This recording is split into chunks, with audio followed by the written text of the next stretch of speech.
जय श्री कृष्णा। राधे राधे। चॉकलेट मामी से मैं सीमा सिंह आपका स्वागत करती हूँ। आज मैं आपको चातुर्मास का 7वां अध्याय सुनाने जा रही हूँ। बोलिए श्री लक्ष्मी नारायण भगवान की जय। नारद मुनि ब्रह्मा जी से पूछने लगे कि हे पितामह ब्रह्मा जी, आपने पिछले अध्याय में मुझे कहा था कि भगवान विष्णु का चातुर्मास में षोडशोपचार विधि से पूजन करना चाहिए। हे चतुर्मुख ब्रह्मा जी, यह षोडशोपचार विधि क्या है तथा इस तरीके से पूजा करने का क्या फल प्राप्त होता है, कृपया करके आप हमें विस्तार से सुनाइए। तब ब्रह्मा जी नारद मुनि से बोले कि हे पुत्र नारद, वेद और शास्त्र के विधान से चातुर्मास में विष्णु भगवान का पूजन मनुष्य को निश्चय ही फल को देने वाला होता है, क्योंकि विष्णु भगवान ही सारे जगत के आधार हैं तथा विष्णु और वेद ही सनातन धर्म है और वे वेद ब्राह्मणों के आधार हैं। अतः अग्निदेव का आश्रय लेकर ब्राह्मणों को सदैव ही यज्ञ आदि के कार्य करते रहना चाहिए। इसीलिए सब प्रकार के कलेश और दुखों को दूर करने के लिए यज्ञपति भगवान विष्णु का पूजन चातुर्मास में षोडशोपचार विधि से करने का बहुत पुण्यफल प्राप्त होता है। चातुर्मास में भगवान विशेष करके जल में निवास करते हैं। जल से ही अन्न पैदा होता है, जिससे सारा जगत की शुदा शांत होती है। यह अन्न भगवान विष्णु की कृपा से ही उत्पन्न होता है। यही अन्न यज्ञ आदि में आवाहन करके भगवान को अर्पित किया जाता है। ऋग्वेद, यजुर्वेद और सामवेद के द्वारा भगवान विष्णु का पूजन करना चाहिए। यदि इतना न हो सके तो यजुर्वेद की सहस्त्र शीर्षा की ऋचा से ही विष्णु भगवान का पूजन कर लेना चाहिए, क्योंकि इस ऋचा के पाठ मात्र से ही ब्रह्म हत्यारे जैसे पापों का निवारण हो जाता है। अब हे नारद, मैं तुम्हें चातुर्मास में भगवान विष्णु का षोडशोपचार विधि से पूजन की पूरी विधि बताता हूँ। तुम ध्यान से चित्त लगा करके सुनो। सबसे पहले भगवान शालिग्राम की मूर्ति को लेकर श्रद्धा पूर्वक भगवान का आवाहन करें और सहर्ष शीर्षा इस ऋचा के प्रथम मंत्र का पाठ करें। फिर भगवान को आसन देवें, दूसरे मंत्र का पाठ करें। फिर तीसरे मंत्र से भगवान को पुष्प और जल का अर्घ्य देवें। फिर चौथे मंत्र से आचमन करावें। 3 बार आचमन कराने के बाद प्रार्थना करें कि हे ईश्वर, यह श्रद्धा से कराया गया आचमन आप ग्रहण करें। फिर 5वें मंत्र से स्नान करावें और प्रार्थना करें कि हे प्रभु, यह तीर्थों का एकत्रित किया हुआ जल है जो मैं आपके स्नान के लिए लेकर आया हूँ, कृपा करके आप इसे ग्रहण करें। इस प्रकार भगवान शालिग्राम को स्नान करावें। स्नान कराने के बाद भगवान को वस्त्र चढ़ावें और ऋचा का छठा मंत्र पढ़ें। चातुर्मास में भगवान के निमित्त वस्त्र के दान का महान फल प्राप्त होता है। इस प्रकार 7वां मंत्र पढ़कर भगवान के निमित्त वस्त्र प्रदान करें। 8वें मंत्र को पढ़कर यज्ञोपवीत चढ़ावें और ये प्रार्थना करें कि हे प्रभु, जिस यज्ञोपवीत से ब्राह्मण तेजमान होते हैं, जिसमें सूर्य, चंद्रमा और अग्नि का तेज है, जिसमें ब्रह्मा, विष्णु और शिव तीनों के गुण विद्यमान हैं, जिसके तेज से ही विप्र मनुष्य में द्विसंज्ञा को प्राप्त होते हैं, क्योंकि जन्म से तो सब शूद्र ही होते हैं। संस्कारों से ही उनकी द्विसंज्ञा होती है तथा क्रोध और प्रसन्न होकर शाप और वर देने को जिसके तेज से सामर्थ्य पाते हैं, ऐसे ब्रह्म सूत्र को हे ईश्वर मैं आपको अर्पित करता हूँ। ब्राह्मणों के समान न तो कोई बंधु है, न ही कोई भलाई करने वाला है। ब्राह्मणों की समानता करने वाला त्रिलोकी में कोई नहीं है। ऐसा यह ब्रह्मसूत्र मैं आपको अर्पित करता हूँ। हे प्रभु, आप इसे स्वीकार करें। इसके पश्चात 9वें मंत्र से भगवान को सुंदर केसर युक्त चंदन अर्पित करें। इसके लगाने से कोई भी मनुष्य यमपुरी के दर्शन नहीं पाता। 10वें मंत्र से पुष्प चढ़ावें और ये प्रार्थना करें कि हे ईश्वर, पुष्पों में सदैव लक्ष्मी जी का वास होता है। मैं आपकी प्रसन्नता के लिए ये पुष्प लेकर आया हूँ। हे प्रभु, आप इसे स्वीकार करें, कृपा करके इनको ग्रहण करें। विशेष करके चातुर्मास में जो किसी भी कार्य के लिए भगवान को पुष्प अर्पित करता है, भगवान उसकी सभी मनोकामनाओं को पूर्ण कर देते हैं। फिर 11वें मंत्र से भगवान को धूप दिखावें और प्रार्थना करें कि हे प्रभु, सुंदर वनस्पतियों के रस से बनी हुई यह सुगंधित धूप मैं आपको अर्पित करता हूँ, आप इसको ग्रहण करें। कपूर, चंदन, सुगंधित वस्तुओं से बनी हुई धूप जो नित्य प्रति विशेषकर चातुर्मास में जो भगवान को अर्पित करता है वह मनुष्य सब पापों से छूटकर मरने के बाद दुर्लभ मोक्ष को ही प्राप्त होता है, इसमें भी कोई संदेह नहीं है। चातुर्मास में मनुष्य की जो भी कामना होती है ईश्वर उसको जरूर पूरा कर देता। फिर 12वें मंत्र से भगवान को दीपक दिखाएं और प्रार्थना करें कि हे ईश्वर, अंधकार का नाश करने के निमित्त मैं यह दीपक आपको अर्पित करता हूँ। जो चातुर्मास में नित्य ही भगवान के मंदिर में दीपक जलाते हैं वे सब प्रकार की सिद्धियों को प्राप्त होकर सायुज्य मुक्ति को प्राप्त होते हैं। दीपक के पश्चात भगवान को नैवेद्य अर्पित करना चाहिए और ऋचा का 13वां मंत्र पढ़ना चाहिए। ब्रह्मा जी कहते हैं कि हे पुत्र नारद, अमृत को छोड़कर देवता भी अन्न की इच्छा करते हैं, अतः हरिशयन में विशेषकर फलदायक होने से अन्न से बना हुआ नैवेद्य भगवान को अर्पित करना चाहिए। फिर पान, सुपारी, लौंग, इलायची मुखवास के लिए भगवान को अर्पित करें। शंख में जल भरकर भगवान को आचमन करावें। फिर 14वें मंत्र से भगवान की आरती करें। 15वें मंत्र से भगवान की परिक्रमा करें। भगवान की एक एक परिक्रमा से 7 समुद्रों सहित सारी पृथ्वी की परिक्रमा करने का फल प्राप्त हो जाता है। फिर 16वें मंत्र से विष्णु भगवान को नमस्कार करके उनकी प्रार्थना करें। इस प्रकार ये षोडशोपचार पूजन विधि मैंने तुम्हें बताई। जो नित्य प्रति भगवान की षोडशोपचार विधि से पूजा करता है वह मनुष्य सभी सिद्धियों को प्राप्त होकर इस संसार के समस्त सुखों को भोग कर मरने के बाद वैकुंठ धाम को ही प्राप्त होता है। जो चातुर्मास में नित्य ही षोडशोपचार विधि से हरि का पूजन करता है उसके महात्म्य को तो शेषनाग भी अपनी सहस्त्र जीवाओं से कहने में समर्थ नहीं। मोक्ष की प्राप्ति के लिए इससे बढ़कर और कोई सुलभ उपाय हो ही नहीं सकता। ब्रह्मा जी नारद मुनि से बोले कि हे पुत्र, मैं तुम्हें एक पौराणिक कथा सुनाता हूँ, तुम ध्यान से सुनो। एक बार ब्रह्मदत्त नाम का एक ब्राह्मण था। वह बड़ा ही ब्रह्म ज्ञानी धर्मात्मा था। ओम नमो भगवते वासुदेवाय इस मंत्र का हमेशा जाप करता रहता था। अतिथि सेवक था, क्योंकि जो अतिथि की सेवा करता है वह गौदान के पुण्य फल को प्राप्त करता है, और जिसके घर से अतिथि निराश होकर चले जाते हैं वे अपने पाप दे जाते हैं और उस घर के मुखिया के पुण्य ले जाते हैं। तब एक बार वह ब्राह्मण चातुर्मास में पूजा की सामग्री लेकर एक पहर रात्रि शेष रह जाने पर भगवान के मंदिर को जा रहा था। इतने में ही सामने से आती हुई उसे एक भयंकर राक्षसी दिखाई दी, जो नग्न थी, सूखी दह वाली थी, टेढ़े मेढ़े दांत वाली, चंचल जीवा वाली, लाल लाल नेत्र वाली थी और घुर घुर का शब्द करती हुई राक्षसी आती हुई दिखाई दी। एक बार तो धर्मदत्त डर गया, परंतु उसके हाथ में जो तुलसी मिश्रित जल था वह उसने उसके ऊपर फेंक दिया। जल का स्पर्श होते ही उसके सारे पाप दूर हो गए और वह हाथ जोड़कर धर्मदत्त के चरणों में गिर पड़ी। धर्मदत्त कहने लगा कि तुम कौन हो और किस पाप के कारण तुम्हारी यह दशा हुई, वह सब मुझसे कहो। तब वह कहने लगी कि हे ब्राह्मण देव, सौराष्ट्र में भिक्षु नाम का एक ब्राह्मण था, उसकी मैं पहली पत्नी थी। मैं कभी भी अपने पति से मीठे वचन नहीं बोलती थी और न ही उसे कभी अच्छा और गर्म भोजन खाने को देती थी। इससे मेरा पति मुझसे हमेशा दुखी रहता था। एक दिन दुखी होकर मेरे पति ने मुझसे कहा कि मैं तुम्हारा त्याग कर दूंगा, अब मैं दूसरा विवाह करूंगा। तब मैंने क्रोध में आकर विष खाकर अपने प्राणों का अंत कर लिया। यमराज के दूत मुझको बांधकर यमराज के पास ले गए।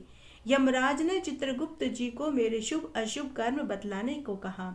चित्रगुप्त जी ने यमराज से कहा कि हे यमराज जी, इसने कभी भी कोई शुभ कार्य नहीं किया। यह सदैव अपने पति के साथ द्वेष रखती थी, गरम भोजन खुद करती थी और अपने पति को बासी भोजन दिया करती थी। तब यमराज ने चित्रगुप्त जी से कहा कि यह जिस पात्र में भोजन बनाती थी उसी में खाती थी, इसीलिए यह अपनी संतान को खाने वाली बिल्ली की योनि में जाएगी।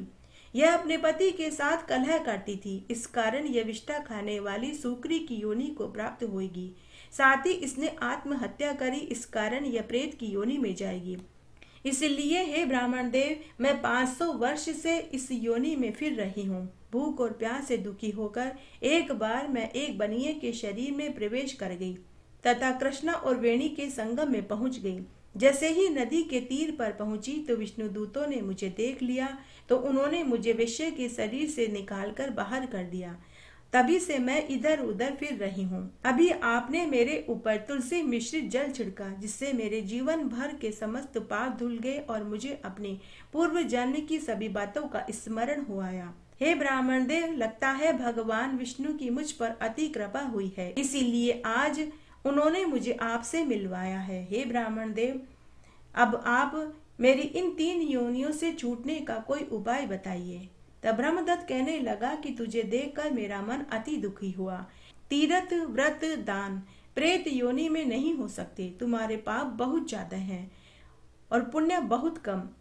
इससे मैंने अपने जीवन काल में चातुर्मास के जितने भी व्रत किए हैं, उसका आधा पुण्य मैं तुमको देता हूँ, जिससे कि तुम्हें उत्तम गति प्राप्त हो जाएगी, क्योंकि चातुर्मास के व्रत के समान पुण्य देने वाला कोई भी यज्ञ, दान, तप, व्रत आदि नहीं है। तब ब्रह्मदत्त ब्राह्मण ने जो ही तुलसी मिश्रित जल से उसका अभिषेक किया और 12 अक्षर का विष्णु मंत्र उसे सुनाया, त्यों ही वह प्रेतनी प्रेत योनि से छूट गई। अग्नि के समान दिव्य देह धारण करके लक्ष्मी के समान रूप वाली बन गई। उसने ब्राह्मण को नमस्कार किया, परिक्रमा करी और आनंद से बोली कि हे ब्राह्मण देव, पाप रूपी समुद्र में मुझ डूबती हुई को आप नौका रूप में मिले हैं। उसी समय वहां विष्णु दूत देव विमान लेकर आ गए। भगवान के दूतों ने उसे अपने विमान में बैठा लिया। विमान को देखकर धर्मदत्त भी अति विस्मित हुआ और भगवान के गणों को देखकर चरणों में दंडवत प्रणाम करने लगा। तब गणों ने धर्मदत्त को उठाकर अपने हृदय से लगाया और कहा कि हे ब्राह्मण देव, तुम धन्य हो। सदैव इसी तरह विष्णु भगवान की भक्ति में लगे रहना और इसी तरह तुम चातुर्मास के स्नान और व्रत करते रहना।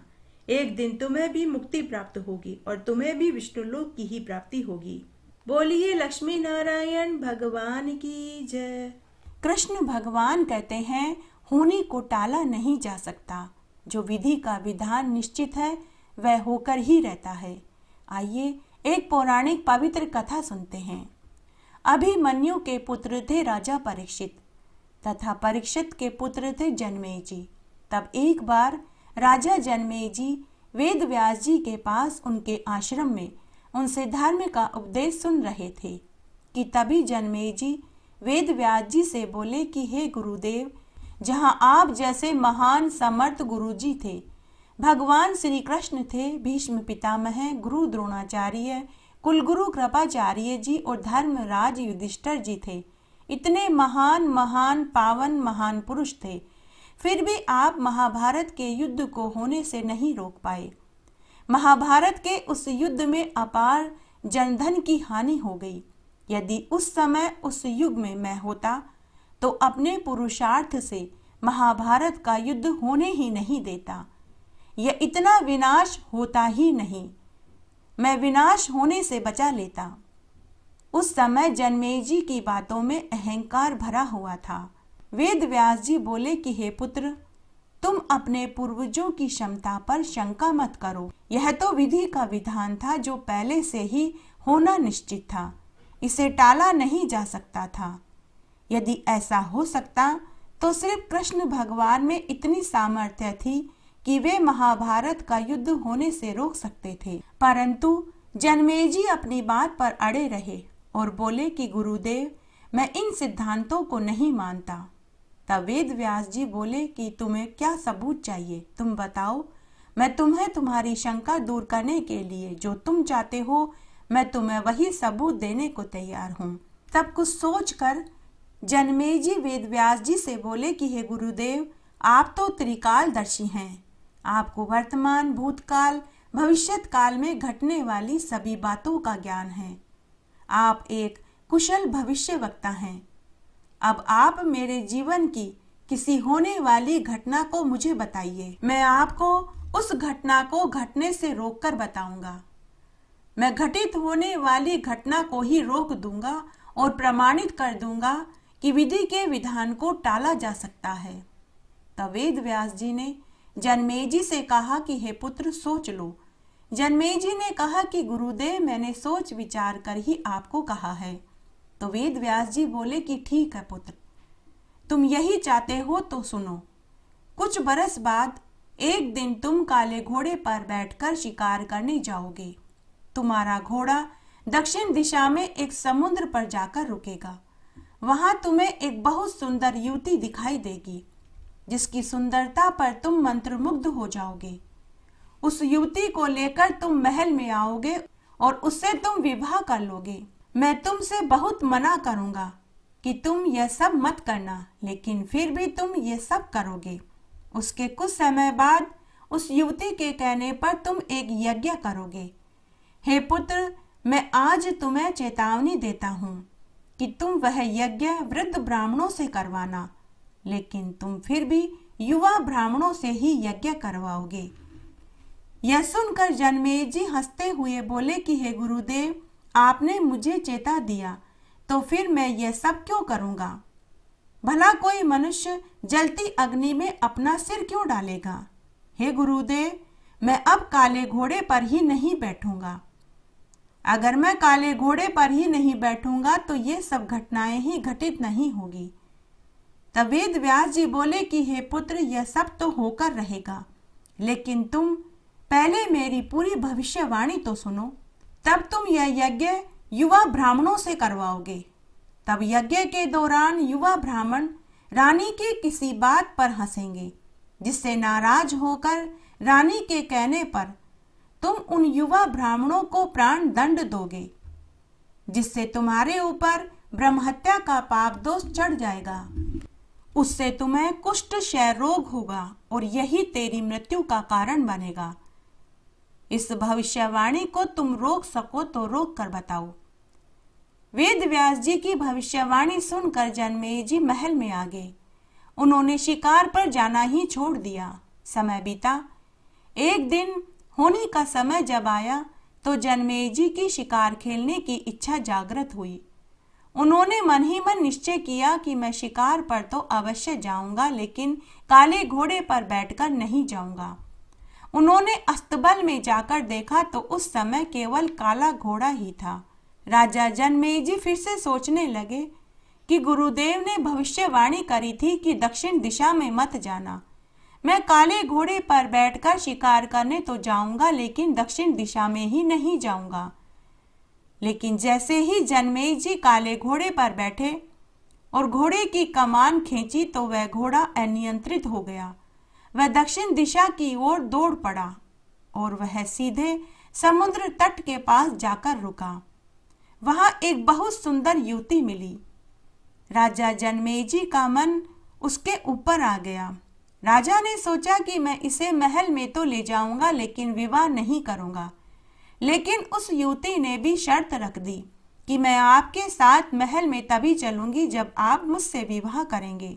राजा जन्मेजय उसकी सुंदरता पर मंत्र मुग्ध हो चुके थे, तो उन्होंने उससे विवाह रचा लिया और महल में ले आए। कुछ समय तक तो वे आनंद से वैवाहिक जीवन जीने लगे। तब एक दिन रानी के कहने पर राजा जन्मेजय ने यज्ञ करवाया। यज्ञ में युवा ब्राह्मणों को बुलवाया गया। तब युवा ब्राह्मण किसी बात पर रानी के ऊपर हंसने लगे। रानी को अपना यह अपमान लगा। उसने राजा से कहकर उन युवा ब्राह्मणों को मौत की सजा दिलवा दी, जिससे जन्मेजय के ऊपर ब्रह्महत्या का पाप दोष चढ़ गया और उन्हें कुष्ठ क्षय रोग हो गया। मृत्यु से घबराकर जन्मेजय वेद व्यास जी के पास भागे भागे आश्रम में गए और प्राणों की रक्षा की विनती करने लगे। तब वेद व्यास जी ने कहा कि हे पुत्र, अब तुम्हारे प्राणों को बचाने का मात्र आखिरी विकल्प मेरे पास बचा है। मैं तुम्हें महाभारत के प्रसंग का श्रवण करवाऊंगा, जिसे तुम श्रद्धा भाव और विश्वास से सुनना। तेरा कोढ़ दूर हो जाएगा, परंतु यदि किसी प्रसंग पर तुमने अविश्वास किया तो मैं महाभारत का प्रसंग सुनाना बंद कर दूंगा। जन्मेजय को वेद व्यास जी की प्रत्येक बातों में सच्चाई नजर आ चुकी थी। उसे वेद व्यास जी की बातों पर विश्वास हो चुका था, तो उसने हामी भर दी। वेद व्यास जी महाभारत का प्रसंग सुनाने लगे। तब एक प्रसंग ऐसा आया जिसमें वेद व्यास जी ने कहा कि एक बार भीम ने हाथियों को सूंड से उठाकर ऐसा उछाला कि वे अंतरिक्ष में पहुंच गए। यह सुनते ही जन्मेजय बीच में ही अविश्वास करते हुए बोले कि हे गुरुदेव, यह कैसे संभव हो सकता है? भला हाथी को कौन उठा पाया है? मैं नहीं मानता। तब वेद व्यास जी ने महाभारत का प्रसंग सुनाना बंद कर दिया और कहा कि पुत्र, मैंने तुम्हें कितना समझाया था कि तुम अविश्वास मत करना, परंतु तुम अपने स्वभाववश बीच में ही बोल उठे, क्योंकि यही होना निश्चित था। तभी वेद व्यास जी ने अपनी मंत्र शक्ति से आवाहन करके उन्हीं हाथियों को नीचे गिराना शुरू कर दिया। महाभारत की जितनी कथा को विश्वास करके जन्मेजय ने सुना, उतनी मात्रा में उनका कुष्ठ रोग ठीक हो गया, किंतु एक बिंदु भर जितना कोढ़ उनके शरीर में रह गया, यही उनकी मृत्यु का कारण बना। पहले बनती हैं तकदीरें, फिर बनता है शरीर। कर्म हमारे हाथ में है, लेकिन उसका फल देना ऊपर वाले के हाथ में है। गीता के 11वें अध्याय में 33वें श्लोक में भगवान श्री कृष्ण अर्जुन से कहते हैं कि हे सखा, तुम उठो और अपना कार्य करके यश प्राप्त करो, क्योंकि ये सब तो पहले ही मेरे द्वारा मारे जा चुके हैं। तुम तो केवल निमित्त मात्र हो, होनी को टाला नहीं जा सका। जो विधि के विधान ने जो लिख दिया वह तो होकर ही रहता है। केवल नेक कर्म व ईश्वर नाम जाप के प्रभाव से इसे कम किया जा सकता है। रोग, दुख, पीड़ा मनुष्य के जीवन में आएंगे जरूर, लेकिन प्रभु स्मरण से उन्हें भुलाकर कम जरूर किया जा सकता है। एक बार आप भी प्रेम से बोलिए, जय हो श्री लक्ष्मी नारायण भगवान की जय। एकादशी का संपूर्ण फल पाने के लिए आइए अब हम एक पवित्र पुण्य फल देने वाली कथा का श्रवण करते हैं। एक बार बहुत छोटा प्राचीन सा गांव था, जिसका नाम रत्ना नगरी था।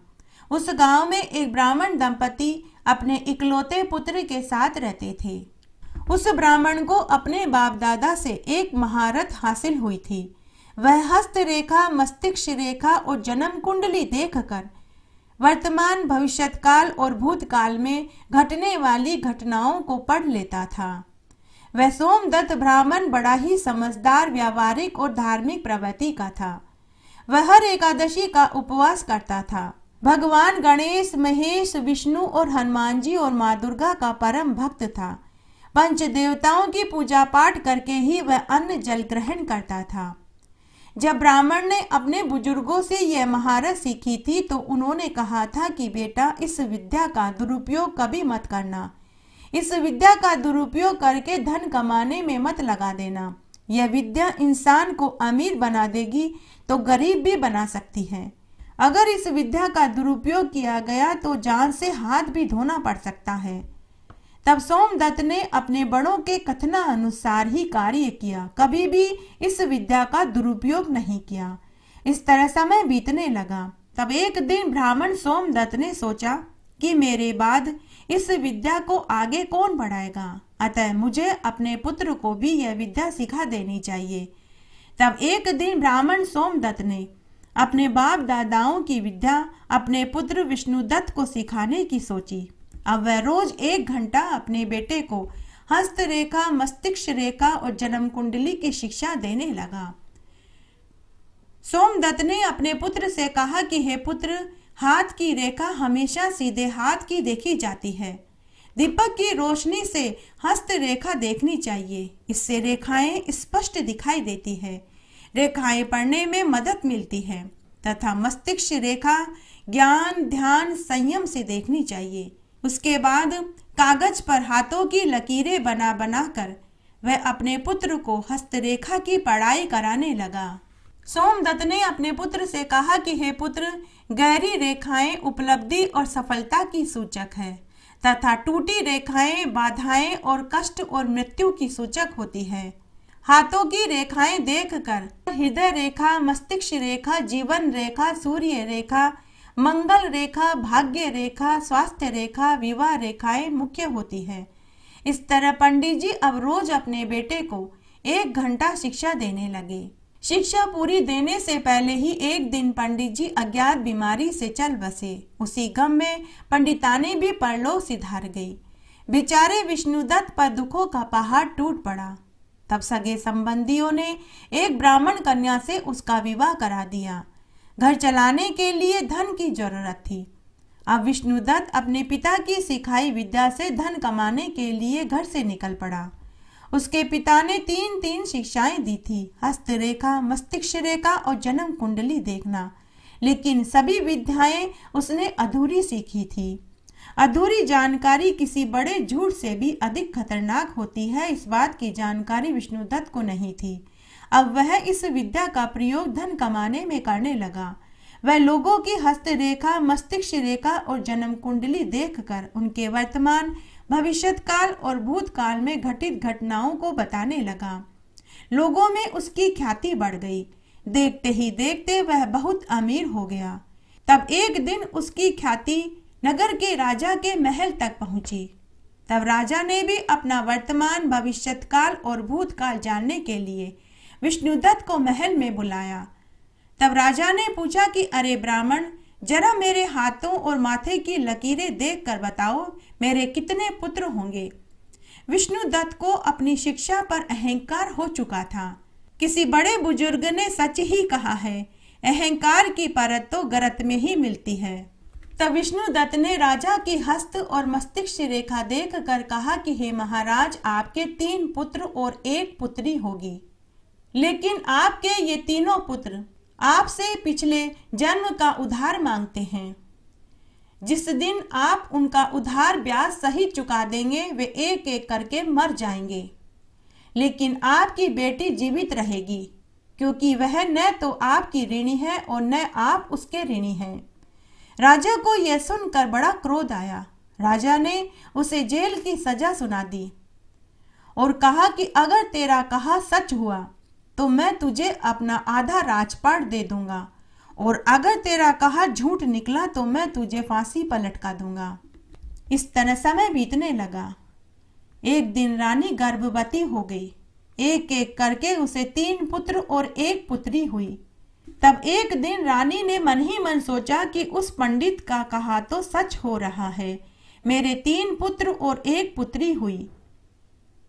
अगर उसका कहा सच हुआ, अगर मेरे तीनों पुत्र मर गए और पुत्री जीवित रह गई, तो राजा जी को हमारा आधा राजपाट उस पंडित को देना पड़ेगा। मुझे अपना राजपाट बचाने के लिए कुछ करना चाहिए, ताकि वह पंडित झूठा साबित हो जाए और उसे फांसी की सजा मिल जाए। तब एक दिन रानी ने अपनी विश्वास पात्र दासी से कहा कि हे दासी, मुझे राजा जी के राजपाट को बचाना है तथा पंडित जी की भविष्यवाणी को झूठी साबित करना है। अतः तू आज रात्रि को मेरी इस पुत्री को ले जाकर किसी कुएं और तालाब में ढकेल देना। मैं तुझे मुंह मांगा इनाम दूंगी। दासी को धन का लालच आ गया। वह उसी रात्रि को अंधेरे में राजकुमारी को कपड़े में लपेटकर मारने के इरादे से महल से निकली, लेकिन बीच रास्ते में ही राजकुमारी रोने लगी तो दासी को राजकुमारी पर दया आ गई। वह दासी निसंतान थी। उसने उसे अपनी बेटी बना लिया और अपने घर ले आई और पालने पोसने लगी, और दूसरे दिन महल में जाकर रानी से कह दिया कि महारानी जी, मैंने आपका काम कर दिया, मैंने आपकी राजकुमारी को मार डाला। तभी रानी ने राजा से कहा कि महाराज, हमारी बेटी मर गई, उस पंडित की भविष्यवाणी तो झूठी निकली। तब राजा ने विष्णुदत्त पंडित को फांसी की सजा दे दी। इस तरह समय बीतने लगा। तब राजा के तीनों पुत्र बड़े हो गए। तब एक दिन राजा ने अपने बड़े पुत्र को राजगद्दी पर बिठा दिया। उसके 3 दिन बाद राजा का वह पुत्र मर गया। राजा रानी बहुत दुखी हुए। समय इस तरह बीतने लगा। कुछ दिनों के बाद जब राजा रानी थोड़े दुख से उबरे तो दूसरे पुत्र को राजगद्दी सौंप दी, तो वह भी 7 दिनों के बाद मृत्यु को प्राप्त हो गया। यह देखकर राजा रानी पर दुखों का पहाड़ टूट पड़ा। राज्य के चलाने का भार मात्र राजा के तीसरे पुत्र पर आन पड़ा। तब एक दिन राजा ने अपने तीसरे पुत्र का भी राजतिलक कर दिया। कुछ दिनों के बाद राजा का वह तीसरा पुत्र भी मृत्यु को प्राप्त हो गया। अब तो राजा रानी बहुत रोए। रह रह कर उन्हें पंडित जी की भविष्यवाणी याद आने लगी। राजा ने रानी से कहा कि हे रानी, अगर मैंने उस पंडित को फांसी न दी होती तो आगे कुछ अच्छा हो इसका उपाय हम उससे पूछ सकते थे, लेकिन मैंने जल्दबाजी में उसे फांसी दे दी। तब रानी का भी सब्र का बांध टूट पड़ा। वह भी रोते रोते राजा से बोली कि महाराज, मैंने भी घोर पाप किया है, मुझे उसी का दंड मिल रहा है। फिर रानी ने राजा को बेटी को दासी के हाथ मरवा देने वाली सच्चाई बताई कि मैंने आधा राजपाट बचाने के चक्कर में अपनी ही बेटी को मरवा डाला। अगर उसे न मरवाया होता तो आज हमारे बुढ़ापे का वह सहारा बनती। तभी वह दासी बोली कि महारानी जी, क्षमा करना, मैंने आपकी बेटी को नहीं मारा, मैं तो उसे अपनी बेटी बनाकर पाल पोस रही हूँ, वह तो अभी जीवित है। यह सुनकर राजा रानी बहुत खुश हुए। तब एक ज्योतिषी को बुलाकर विष्णुदत्त की भविष्यवाणी का सच पूछा गया। तब काशी के एक महान ज्योतिषी ने राजा से कहा कि हे महाराज, आपके तीनों पुत्र पूर्व जन्म में अपना उद्धार मांगते थे। जैसे ही आपने उन्हें राजपाट सौंपा तो आप उरीन हो गए और वे अपना हिसाब किताब बराबर करके परलोक सिधार गए। वे केवल आपसे अपना उधार धन लेने ही आपके बेटे बनकर आए थे। हे राजन, आपने एक ब्राह्मण को बेवजह ही फांसी दे दी तो आपके ऊपर ब्रह्महत्या का पाप दोष चढ़ गया है। इसका हिसाब किताब तो ऊपर भगवान ने अपने लेखों में लिख लिया है, लेकिन आपने विष्णुदत्त पंडित से कहा था कि अगर तेरा कहा हुआ सच हुआ तो मैं अपना आधा राजपाट तुम्हें दे दूंगा। अब चूंकि वह तो फांसी पर चढ़ाया जा चुका है तो अब आपको उसकी संतान को आधा राजपाट देना चाहिए और अपने क्षत्रिय धर्म का पालन करना चाहिए। तब राजा रानी ने अपना आधा राजपाट विष्णुदत्त के पुत्र को सौंप दिया और आधा राजपाट अपनी पुत्री को दे दिया। उसके बाद राजा रानी ने ज्योतिषी से पूछा कि हमें हमारे पाप दोष से कैसे छुटकारा मिलेगा। तो ज्योतिषी ने कहा कि आप ज्येष्ठ मास की दोनों एकादशी का उपवास करें तथा दान पुण्य करें, तभी आप अपने इस दोष से मुक्त हो पाएंगे। तब राजा रानी ने ज्येष्ठ मास की दोनों एकादशी का उपवास किया, स्वर्ण, गाय, छाता, जूता, उपनहा दान किया, जगह जगह पानी की प्याऊ लगवाई, राहगीरों को आमरस, गन्ने का रस, नींबू पानी, शरबत, शीतल जल पिलाया, आम, तरबूज, खरबूजा, तरककड़ी दान में दिया। ऐसा करने से वह राजा इस पाप दोष से छूट गया। हे ग्यारस माता, जैसे आपने राजा रानी को उनके पाप दोष से मुक्ति दिलाई वैसे हमें भी दिलाना, कहानी कहने वाले को, सुनने वाले को और हुक्कारा भरने वाले को। तुलसी माता की कहानी। एकादशी की कथा के साथ में तुलसी जी की कहानी जरूर सुननी चाहिए, तभी एकादशी का संपूर्ण फल प्राप्त होता है। आइए अब हम तुलसी माता की कहानी सुनते हैं। एक ब्राह्मण की कन्या थी। जब से होश संभाला तभी से वह रोज सुबह उठकर स्नान आदि से निवृत्त होकर तुलसी के पौधे की पूजा किया करती थी। 5 परिक्रमा करती, तुलसी माता के चंदन का तिलक लगाती, मोड़ी बांधती, घी का दीपक जलाती, भोग लगाती और तुलसी जी के मीठे मीठे 5 भजनों को गाकर सुनाती। उसके बाद ही वह अन्न जल ग्रहण करती थी। जब वह शादी होकर ससुराल आई तो प्रतिदिन वह सुबह उठकर स्नान आदि से निवृत्त होकर तुलसी पूजा करके ही रसोई में जाकर कामकाज करती। उसके बाद ही वह अन्न जल खाती थी। उसके 2 नंदे और 2 जिठानियाँ थी। तो नंदे और जिठानियाँ उसका मजाक उड़ाने लगी कि बड़ी आई नियम धर्म निभाने वाली। नंदे और जिठानियाँ बहू से ईर्ष्या करने लगी। तब एक दिन दोनों नंदे और जिठानियों ने तुलसी का गमला छुपा दिया, यह सोचकर कि देखते हैं अब कैसे पूजा करती है। नई बहू जब सुबह नहा धोकर तुलसी के पौधे की पूजा करने के लिए आई तो उसे गमला कहीं दिखाई नहीं दिया। उसने पूरे घर में तुलसी के पौधे को ढूंढा, लेकिन तुलसी का पौधा उसे कहीं दिखाई नहीं दिया। तो उस दिन उसने अन्न जल नहीं खाया। 4 दिन तक वह भूखी प्यासी बैठी रही। नंदों और जिठानियों ने उसे खाना परोसा तो वह बोली कि मेरा नियम है, तुलसी पूजा करके ही मैं अन्न जल खाती हूँ। लेकिन मैंने अभी तुलसी पूजा नहीं करी तो मैं भोजन तो क्या जल भी नहीं पीऊंगी। यह सुनकर नंदे और जिठानियां उसके ऊपर हंसने लगी और ताना देने लगी कि अरे क्या ढोंग करती है, बड़ी आई नियम धर्म करने वाली, क्यों ढोंग करती है। तब सास ने सुना तो सास बोली कि भूख लगेगी तो अपने आप खा लेगी। तब नई बहू ने 4 दिन तक तुलसी जी की पूजा नहीं करी तो उसने 4 दिन तक अन्न जल भी नहीं खाया पिया। तब 5वें दिन नई बहू की सच्ची भक्ति देखकर तुलसी माता एक रात्रि को नई बहू के स्वप्न में आकर बोली कि बेटी, तू आजकल मेरी पूजा भी नहीं करती है, नहीं तू दिया बाती करती है, नहीं तू भोग लगाती है और नहीं तू मुझे मीठे मीठे तुलसी के भजन सुनाती है। तू क्यों भूखी प्यासी पड़ी है। तो बहू ने पूरी सच्चाई बताई। तब माता तुलसी बोली कि बेटी उठ, मैंने तेरे घर के प्रत्येक कोने में अपना निवास बना लिया है, तू उठ और मेरी पूजा कर। ऐसा कहकर तुलसी माता अंतर्ध्यान हो गई।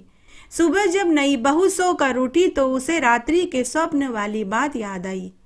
उसने देखा उसके घर के प्रत्येक कोने में तुलसी का पौधा लहलहा रहा था, जिसकी हर लड़ी में सोने चांदी की लड़ियां लटक रही थी। बहू यह देख कर खुश हो गई। बहू उठी, नहाई धोई और तुलसी जी की पूजा करी। उसके बाद रसोई में भोजन करने लगी। बहू को भोजन करते देखकर नंदे और जिठानियां बोली कि अरे 4 दिन तूने रोटी नहीं खाई तो तेरे नियम धर्म तेल लेने गए क्या? आज तेरे नियम धर्म कहाँ गए? कहाँ गए तेरे तुलसी पूजा करने का नियम? तो बहू ने उन्हें पूरी सच्चाई बताई। तब नई बहू उन्हें लेकर घर के आंगन में गई, गलियारे में गई, छत पर गई, रसोई में गई और परिंदे में दिखाया तो सब जगह तुलसी लहलहा रही थी। तुलसी की प्रत्येक लड़ी में सोने चांदी की लड़ियां लटक रही थी। यह देखकर ननद और जिठानियों को पश्चाताप होने लगा। उन्हें भी तुलसी की महिमा समझ में आ चुकी थी। अब वे भी नई बहू के साथ रोज सुबह उठकर स्नान आदि से निवृत्त होकर तुलसी पूजा करने लगी। हे तुलसी माता, जैसे आप नई बहू की भक्ति और पूजा से प्रसन्न होकर उसे सब सुख दिया, वैसे हमें भी देना। कहानी कहने वाले को, सुनने वाले को और हुक्कारा भरने वाले को। ओम जय जगदीश हरे, स्वामी जय जगदीश हरे। भक्त जनों के संकट, दास जनों के संकट क्षण में दूर करे। ओम जय जगदीश हरे।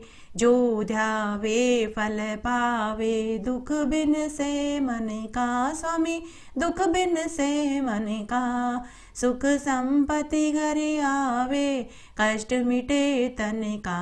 ओम जय जगदीश हरे। मात पिता तुम मेरे, शरण गऊँ किसकी, स्वामी शरण गऊँ किसकी। तुम बिन और न दूजा, आस करूँ जिसकी। ओम जय जगदीश हरे। तुम पूर्ण परमात्मा, तुम अंतर्यामी, स्वामी तुम अंतर्यामी। पार ब्रह्म परमेश्वर, तुम सबके स्वामी। ओम जय जगदीश हरे। तुम करुणा के सागर, तुम पालन करता, स्वामी तुम पालन करता। मैं मूरख खल कामी, कृपा करो भरता। ओम जय जगदीश हरे। तुम हो एक अगोचर, सबके प्राणपति, स्वामी सबके प्राणपति। किस विध मिलूं दया मैं, तुमको मैं कुमति। ओम जय जगदीश हरे। दीन बंधु दुख हरता, तुम ठाकुर मेरे, स्वामी तुम रक्षक मेरे। अपने हाथ उठाओ, द्वार पड़ा तेरे। ओम जय जगदीश हरे। विषय विकार मिटाओ, पाप हरो देवा, स्वामी पाप हरो देवा। श्रद्धा भक्ति बढ़ाओ, संतन की सेवा। ओम जय जगदीश हरे। तन मन धन सब कुछ है तेरा स्वामी, सब कुछ है तेरा। तेरा तुझको अर्पण क्या लागे मेरा। ओम जय जगदीश हरे, ओम जय जगदीश हरे, स्वामी जय जगदीश हरे। भक्त जनों के संकट, दास जनों के संकट क्षण में दूर करे। ओम जय जगदीश हरे। जय हो बृहस्पतिदेव भगवान की जय। इस तरह आज हमने चातुर्मास का 7वां अध्याय और 7वें दिन की पुण्य फल देने वाली कथा और आरती सुनी। मेरे साथ बने रहने के लिए आपका धन्यवाद। आगे आने वाली कथा कहानी के लिए भी आप इसी तरह मेरे साथ बने रहें। धन्यवाद।